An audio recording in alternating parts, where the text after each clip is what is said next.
조용한 오후, 창밖에선 봄비가 내리고 있었어요. 거실 한켠, 지수는 검은 정장을 꺼내며 손끝을 떨고 있었죠. 그녀의 눈가는 벌써 붉게 물들어 있었어요. 며칠 전 아버지가 갑작스럽게 세상을 떠났거든요. 아직 믿기지도 않았고 받아들일 수도 없었어요. 그런데 그 순간 옆방 문이 덜컥 열리며 성훈이 나왔어요. 캐리어를 질질 끌며 손엔 여권이 들려 있었죠. 여보, 우리 이참에 나가자. 비행기표 좀 알아봤는데 괜찮은 데 있더라고. 하와이.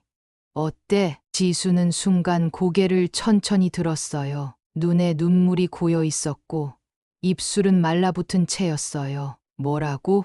성우는 전혀 분위기를 읽지 못한 채 웃으면서 말했죠. 당신 요즘 너무 지쳐 보이잖아. 나도 그렇고 이럴 땐 분위기 전환이 필요해. 지수는 조용히 정장을 접어 내려놓고는 성훈을 바라보며 물었어요. 오늘이 무슨 날인지 알긴 해요. 성훈은 어깨를 으쓱하며 대수롭지 않게 말했어요. 알지. 장례식이잖아. 근데 이미 돌아가신 분인데 지금 중요한 건 우리 멘탈 아니야? 지수의 눈이 크게 흔들렸어요. 내 아버지예요. 지금 장례식장에 가야 해요. 하지만 성우는 고개를 갸웃했어요. 근데 그런 거 한번 빠진다고 큰일 나. 나는 지금 당신이랑 좀 쉬고 싶다고. 지수는 손끝이 떨리기 시작했어요. 그 말 한마디가 지금껏 억누르고 있던 감정을 깨뜨려 버렸죠. 당신 지금 제정신이에요?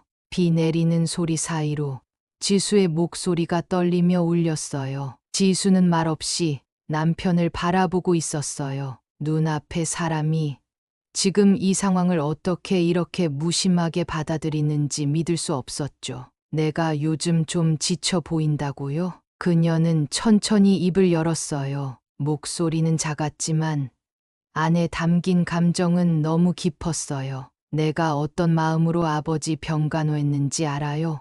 며칠 밤을 뜬 눈으로 지새우고 숨이 넘어가는 아버지 손을 마지막으로 붙잡았을 때 말을 잇지 못하고 지수는 눈을 질끈 감았어요. 입술을 세게 깨물며 애써 울음을 참았죠. 그런데 당신은 지금 하와이요? 성우는 한숨을 쉬며 고개를 저었어요. 지수야, 나도 미안하다고. 근데 너무 감정적으로 굴지 마. 장례식이 당신 인생 전부는 아니잖아. 사는 사람은 살아야 된다고. 그게 현실이지. 그 순간 지수는 웃음 비슷한 소리를 냈어요. 하지만 그건 분노가 뒤섞인 서러운 웃음이었죠. 그래요. 당신은 항상 그랬죠. 아픈 사람보다 당신 휴식이 먼저였고, 슬픈 일보다 당신 일정이 더 중요했고, 잠시 정적이 흘렀어요. 밖에 내리던 비는 더 굵어지고 있었고, 지수의 마음엔 회한이 점점 쌓여가고 있었어요. 우리 결혼식 날 기억나요?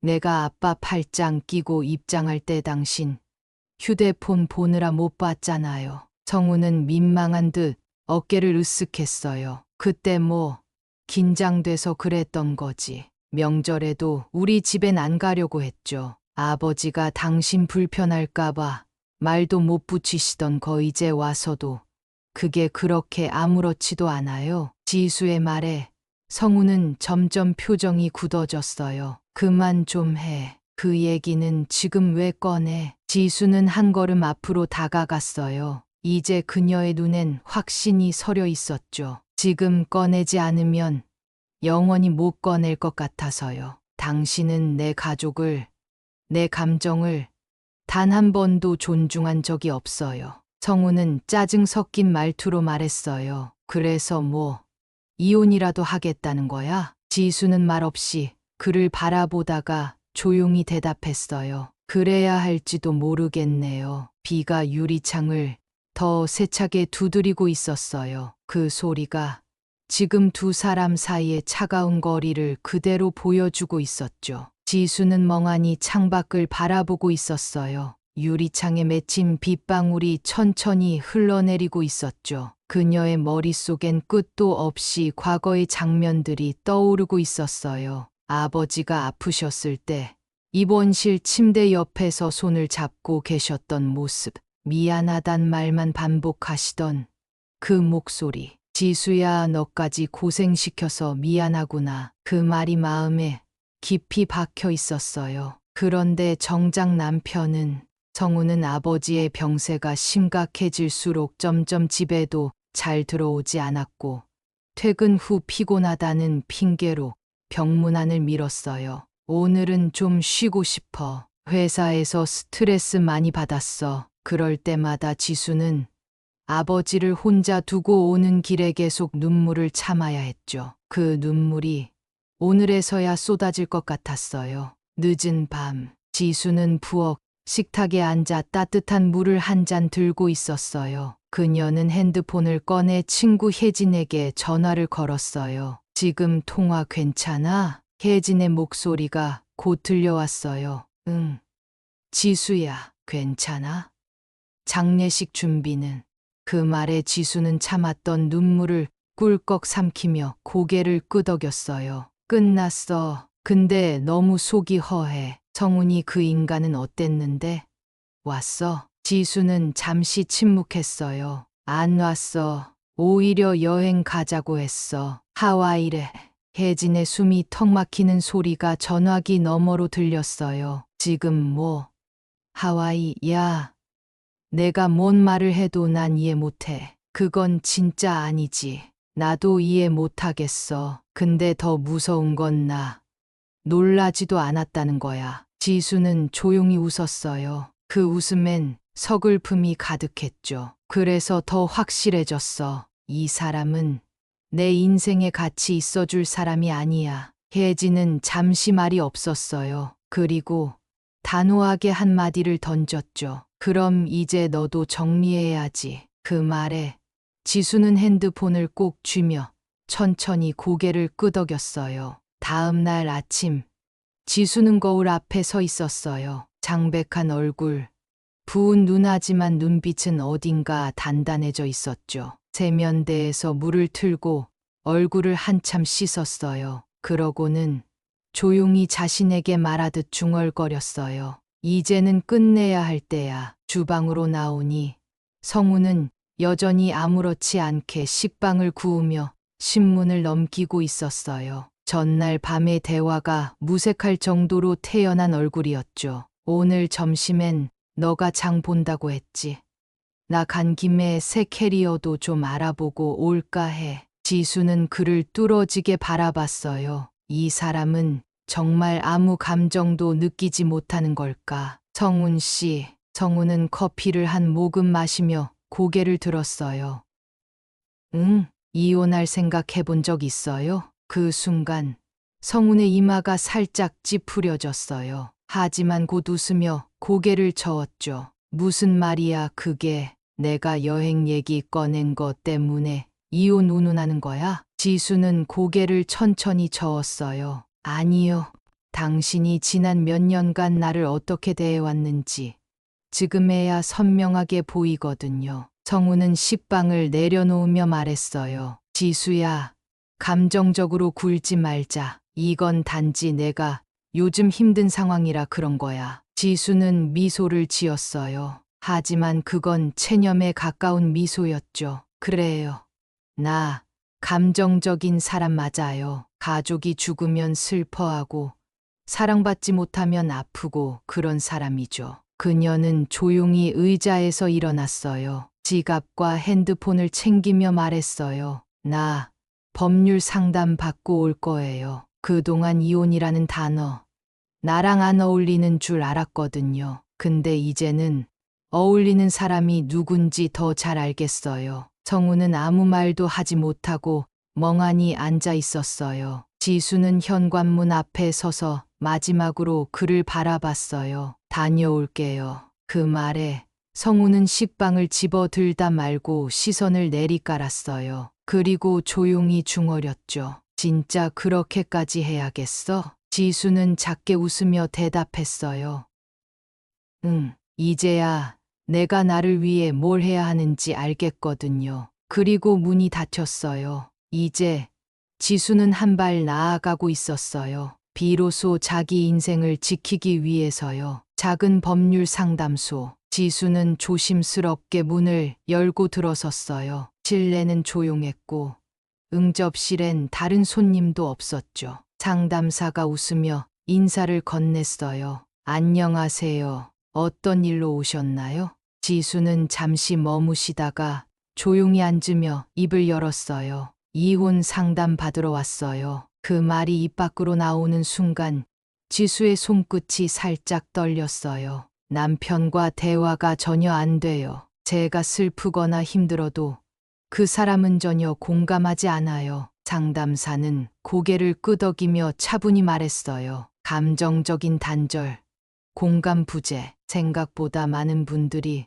그런 이유로 오세요. 혹시 최근에 결정적으로 이건 아니다 싶은 사건이 있었을까요? 지수는 작게 숨을 들이쉬었어요. 아버지가 돌아가셨어요. 근데 그 사람이 하와이 가자고 했어요. 장례식 당일에요. 그 말을 들은 상담사의 표정이 단단히 굳어졌어요. 지금껏 저를 무시하고 제 가족을 하찮게 여겼던 그 모든 순간들이 그날 한순간에 다 올라왔어요. 지수는 조용히 눈을 떨구며 말했어요. 그래서 이혼이 맞는 건지 제가 너무 예민한 건 아닌지 그게 헷갈려서요. 상담사는 말없이 그녀를 바라보다 부드럽게 고개를 끄덕였어요. 지수님, 이혼은 감정의 문제가 아니라 존중의 문제예요. 상대가 나를 인격적으로 대하지 않고 내 감정과 존재를 무시한 채 살아온 시간이 쌓였다면 그건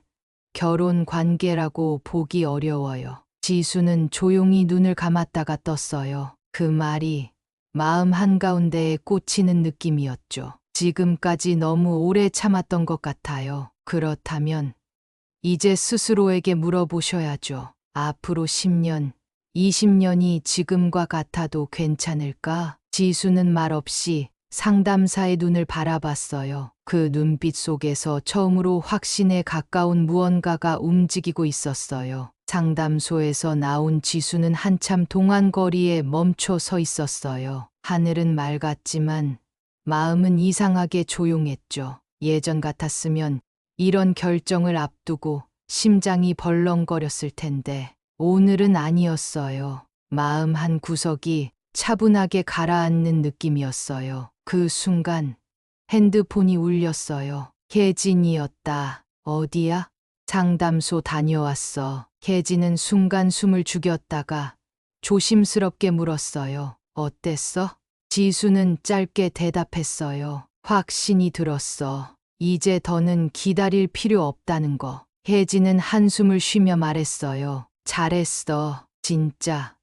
너무 잘했어. 지수는 작게 웃었어요. 눈가엔 여전히 물기가 남아 있었지만 그건 더 이상 아픔에서 흘러나온 눈물이 아니었죠. 이혼하겠다고 하니까 오히려 내가 날 찾은 것 같더라. 집으로 돌아온 지수는 서재로 들어가 조용히 서랍을 열었어요. 그 안에는 결혼 앨범, 함께 찍은 여행 사진, 그리고 성훈과의 혼인신고서 사본이 있었어요. 하나씩 꺼내 정리하며 지수는 과거의 기억을 한 장 한 장 넘겼어요. 사진 속 웃고 있던 두 사람. 하지만 그 웃음이 진심이었는지 아니면 애써 만든 표정이었는지 이젠 잘 모르겠더라고요. 우린 언제부터 어긋나기 시작했을까? 사진 한 장을 손에 들고 지수는 오래도록 바라봤어요. 그리고 조용히 접어 서랍 한쪽에 넣었어요.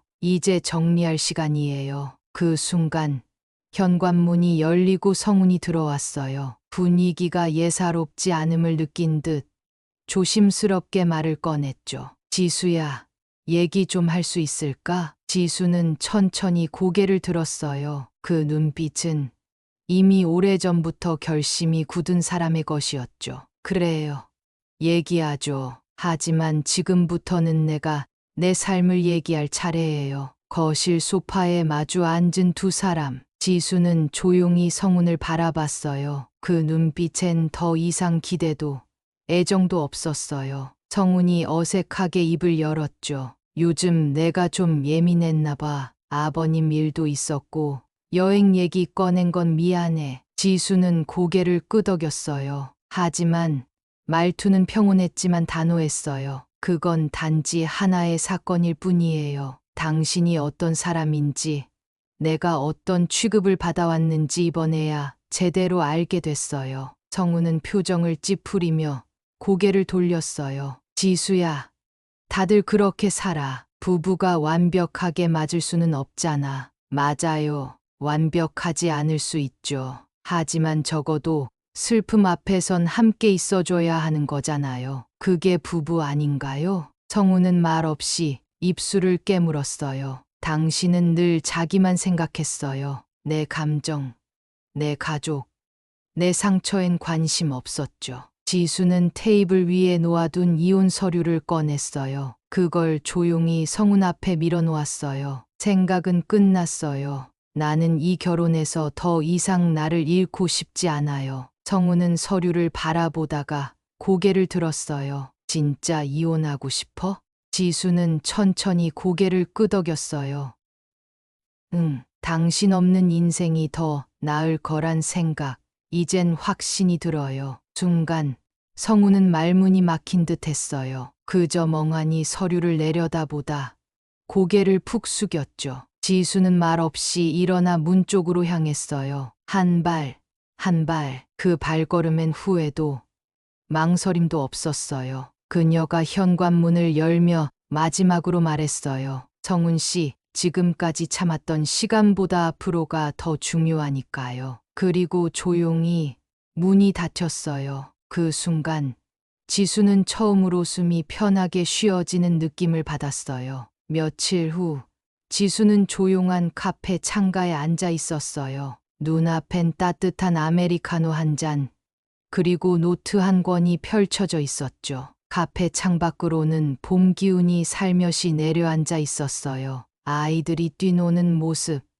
바람에 흔들리는 나무잎 소리, 한동안 느끼지 못했던 평온한 풍경이었어요. 지수는 노트를 천천히 넘기며 적기 시작했어요. 나는 잘 살아가고 있다. 매일 울지 않아도 되고, 누군가의 눈치를 보며 숨 쉬지 않아도 된다. 그녀는 펜을 내려놓고 커피를 한 모금 마셨어요. 쓴맛 뒤에 오는 부드러움처럼 지금의 삶도 그렇게 익숙해지고 있었죠. 혼자라는 게 꼭 외로운 건 아니네. 지수는 조용히 웃었어요. 그 웃음엔 진짜 자신을 마주한 사람의 담담함이 담겨 있었어요. 그날 밤, 지수는 거실에 홀로 앉아 가족 앨범을 펼쳐봤어요. 어릴 적 아버지와 함께 찍은 사진들, 부모님의 웃는 얼굴이 선명하게 남아 있었어요. 그녀는 조심스럽게 사진을 쓰다듬으며 중얼거렸어요.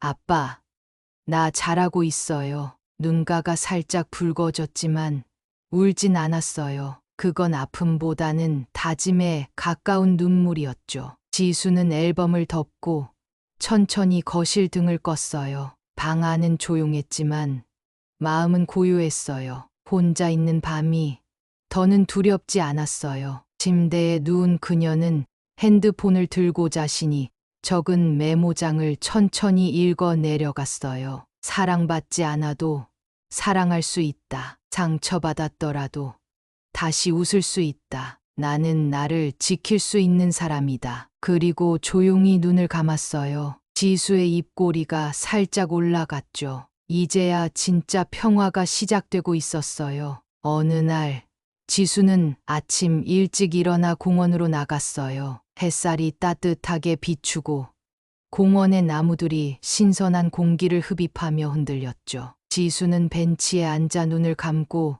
그 공기를 깊게 들이마셨어요. 이제는 내가 내 삶을 살 수 있어. 가벼운 발걸음으로 산책을 하며 지수는 그동안 놓쳤던 것들을 다시 찾아가는 기분이었어요. 그동안 얼마나 많은 걸 놓쳤을까. 다른 사람의 눈치를 보며 살아온 시간이 너무 아까워 보였죠. 자신을 위해 살 수 있다는 기쁨, 매일을 소중하게 여길 수 있다는 자유가 지수에게 새로운 의미를 부여했어요. 혼자서도 잘 살아갈 수 있어. 내가 내 인생을 책임질 수 있어. 그녀의 입가엔 미소가 번졌어요. 두 발로 땅을 딛고 서 있을 때 그 누구도 그녀를 흔들 수 없다는 느낌이었죠. 집으로 돌아온 지수는 책상 앞에 앉아 커피 한 잔을 마시며 메모장을 펼쳤어요. 그리고 마음속으로 다짐한 것을 적기 시작했죠. 내가 내 가족을 지킬 수 있는 사람, 내가 내 마음을 지킬 수 있는 사람, 이제 내가 선택할 시간이다. 그녀는 펜을 든 손을 잠시 멈추고 침대 옆에 놓인 작은 화분을 바라봤어요. 그 화분은 몇 주 전 지수가 친구한테 선물 받은 작은 선인장이었어요. 너도 잘 자라길. 지수는 미소를 지으며 선인장의 잎을 조심스럽게 만졌어요. 그 작은 식물도 그녀처럼 새로운 뿌리를 내리기 위해 애쓰고 있었죠. 그리고 마음속에서 결심이 다시 확고해졌어요. 내가 살아갈 날들을 내가 어떻게 채울지 내가 정할 거야. 그 순간 지수는 자신감을 느꼈어요. 더 이상 아무도 그녀의 삶을 대신 살 수 없어요. 지금부터는 그녀가 원하는 대로